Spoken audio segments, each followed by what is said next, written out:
गृह मंत्री अमित शाह और राष्ट्रीय सुरक्षा सलाहकार अजीत डोभाल ने बांग्लादेशी घुसपैठ और अवैध गतिविधियों पर सख्त कार्रवाई के आदेश दिए हैं। बांग्लादेश में हालात लगातार बिगड़ रहे हैं और इस बीच मोहम्मद यूनुस को समझ नहीं आ रहा कि इन हालात से निकले तो निकले कैसे। है कि भाई बांग्लादेश जो है वो फुली अपने कदमों पे गिर गया है अब। अच्छा। आप लोगों को पता है कि आपके पास इतने वसाइल नहीं है, आपकी मईशत अच्छी नहीं जा रही है, आपकी इकोनॉमी डाउन है, आपका कंट्री डाउन है, और फिर आप इंडिया से पंगे ले रहे हो। मोहम्मद यूनुस ने बहुत बड़ी गलती कर दी अपनी लाइफ की। पंगा लिया है भारत से, ऊपर से मोदी से। अब भारत का संदेश साफ है कि जो देश भारत के खिलाफ जाएगा उसे कड़ा जवाब मिलेगा। यूनुस तो खैर पावर में है नहीं, ही इज लेटिंग दीज ये जो ऑर्गेनाइजेशंस है, जमात और हिजबुल तहरीर और उसके बाद जो आपका अंसरुल्लाह, ये सारे एकदम लेट लूज हो रखे हैं वहां पर। और मोदी अपने दुश्मनों को छोड़ते नहीं है, ये अभी मोहम्मद यूनुस को पता नहीं है। आजकल जो शेर है ना वो पूरी दुनिया, हाँ वो इंडिया बना हुआ है, तो आप इंडिया के साथ बैर लेंगे तो उसमें आपका अपना ही नुकसान है। देखिए इंडिया के साथ मिल के चलते रहते, इंडिया को जो भी मामला आते हैं उनके साथ मिल बैठ के चलाते रहते।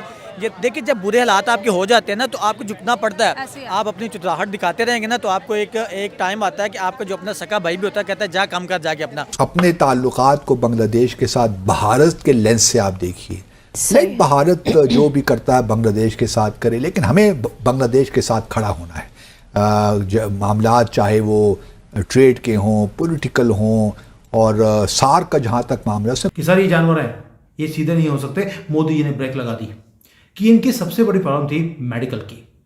अब ये सारी चीज़ों को ठीक करने के लिए ये भारत में आते थे मेडिकल वीज़ा के ऊपर, हमने रोक दिया। आपको लगेगा यार मेडिकल वीज़ा बंद कर दिया, 20 लाख अगर ये जिहादी भारत में नहीं आएंगे क्या फ़र्क पड़ेगा। दोस्तों ये ऑर्डिनरी डिसीजन नहीं है, बहुत वेल कैलकुलेटिव स्ट्रेटेजिक मूव है।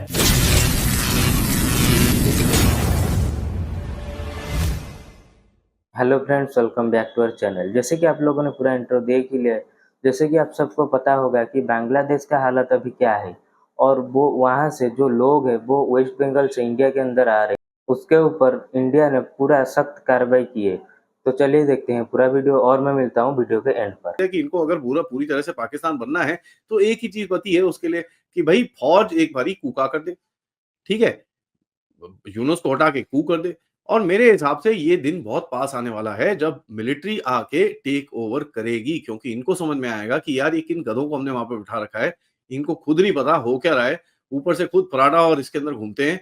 ये तो सेक्रेटेरिएट में आग लगाते हैं, नाक काट रखी है इन लोगों ने हमारी दुनिया के अंदर, खाने को बचा नहीं है। यहाँ तक अभी पता चला है कि और भीख मांगना शुरू हो गया भारत से कि भैया और चावल दे दो, ये दे दो, वो दे दो। अब वो गवर्नमेंट क्या करती है उसके ऊपर तो बाद में कमेंट्री करेंगे, लेकिन ये चीज चल रही है और मिलिट्री को मेरे हिसाब से बड़ी क्लियरली ये चीज पता चल रही है कि भैया ये गेम आगे जाने वाली नहीं है। हसीना वाजा चली गई तो अब क्या करें, हसीना वाजा चली गई तो अब क्या करें। मेरा ख्याल है कि अगर बांग्लादेश को के साथ वो प्रॉपरली इंगेज नहीं करते, उनको ऑन बोर्ड नहीं लेते, ठीक है, तो बांग्लादेश के अंदर जो इस वक्त एपेटाइट है वो यही है कि हमें मतलब अलग-अलग सोचें हैं वहाँ पे। बंगाली जो हैं वो they are not going to listen to anyone. वो उसकी वजह ये है कि उनका जो रेवोल्यूशन है, याद रखें, जिस तरह शेख हसीना वाजिद के सारे जो पॉलिटिकल पावर की जो बेस थी ना, दैट वाज एंटी पाकिस्तान, वो एक माइंडसेट था। ये जो नया सेटअप आया है इसमें ये था, और उसमें वो प्रो इंडिया थी। ये जो नया सेटअप आया है ये जारी बात है उसके सारे के सारे स्कूल ऑफ थॉट के अगेंस्ट है। तो इसमें देर इज नथिंग लाइक के वो प्रो इंडिया तो हो नहीं सकते, बिकॉज वो कह रहे हैं कि जी इंडिया ही तो शेख हसीना वाजिद को सपोर्ट करता रहा है। पाकिस्तान के साथ वो बड़े केयरफुल जाएंगे, it will take them some time, but Pakistan जो है वो if they will keep looking Pakistan from the lens के जी हम मुसलमान हैं, तो एक अलग बात है।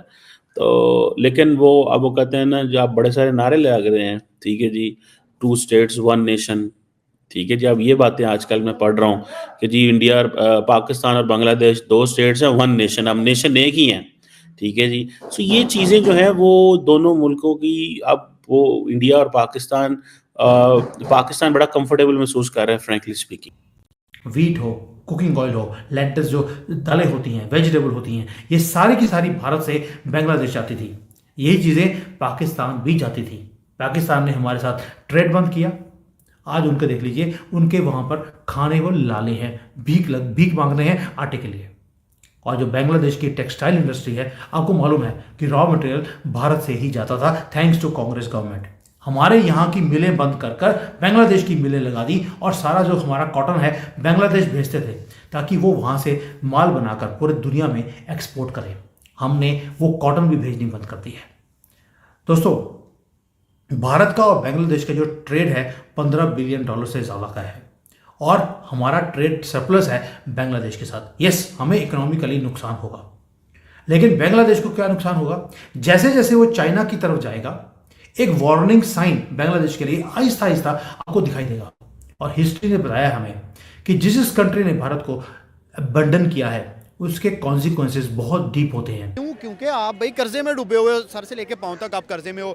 अगर वो लोग आपका बिजली बंद कर दें तो आपके पास बिजली नहीं है, वो आपके राइस बंद कर दे तो आपके पास खाना नहीं है, वो आपको इमदाद ना दे तो आपके पास रोटी नहीं है, और आप कहते हैं कि जी हम इंडिया का बॉयकॉट करेंगे और हम एक सेकुलर कंट्री या पता नहीं क्या बनाना चाह रहे हैं। आप बनाओ।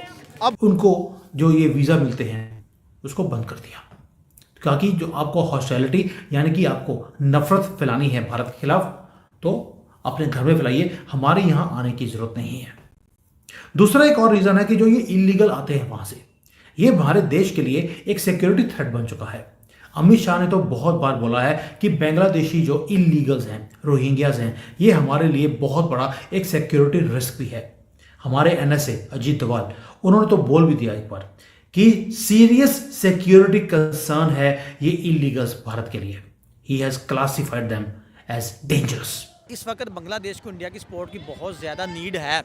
वो इस चीज़ को समझे, पता नहीं क्यों नहीं समझते। शायद उनका जो नया वहाँ पे मोहम्मद यूनुस सब कुछ करवा रहा है, वो उनको उनका बेड़ा गर्क कर रहा है। वो जो नया बंदा है उसको शायद हुकूमत चलाने का पता नहीं है, या जो हमसाया कंट्री है उनके साथ हाथ मिलाने के या उनके साथ मिल के चलने के शायद अभी एक्सपीरियंस नहीं हुआ, जिस वजह से वो इतने ज़्यादा हालात ख़राब कर रहा है। जैसे इंडिया उससे थोड़ा सा हाथ उठा लेता है, जैसे आपने कहा कि उन्होंने बिजली काट दी तो बांग्लादेश के पास कुछ नहीं रह गया, और जो बाकी इन्वेस्टमेंट है वहाँ से जब उठा लेगा मजीद जो है इंडस्ट्री चलेगी वहाँ पे, तो वो उठा लेगा, तो उसके बाद उनके पास कुछ नहीं बचेगा। इंडिया ऐसा नैरेटिव क्रिएट करता है कि इवन कनाडा परेशान हो जाएगा, अमेरिका भी परेशान शायद हो जाएगा, लेकिन अमेरिका के बारे में इंडियंस नैरेटिव क्रिएट नहीं करते। इंडियंस जो है वो खामोश रहते हैं। ठीक है जी, ये आपको महसूस हुआ होगा कि जब जो पन्नू के बारे में इल्ज़ाम जब कनाडा ने लगाए तो इंडिया ने कैसे रिएक्ट किया, लेकिन निजर के बारे में जब पन्नू के बारे में बात हुई तो Indians didn't respond the same way. बड़ा कैलकुलेटेड, केयरफुल। इट मीन्स कि जब पाकिस्तान के अंदर भी बड़ा कैलकुलेटेड एंड केयरफुल बात होती है तो पता चलता है कि जी क्या वजह है। लेकिन जैसे ही पावर को तो दोस्तों, जैसे कि आप लोगों ने पूरा वीडियो देख ही लिया है, जैसे कि आप सबको पता होगा बांग्लादेश का हालत अभी क्या है।